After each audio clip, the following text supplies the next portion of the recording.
The King of Kings, a reading from the book of Revelation, or Apocalypse if you follow the traditional naming. Then I saw the heavens open, and there was a white horse.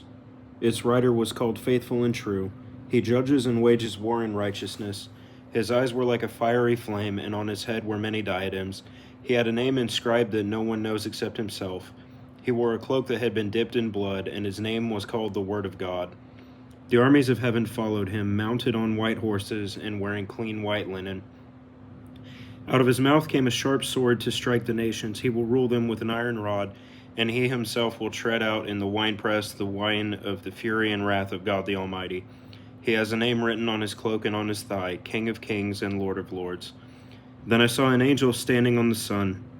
He cried out in a loud voice to all the birds flying high overhead, "Come here, gather for God's great feast, to eat the flesh of kings, the flesh of military officers, and the flesh of warriors, the flesh of horses and of their riders, and the flesh of all, free and slave, small and great."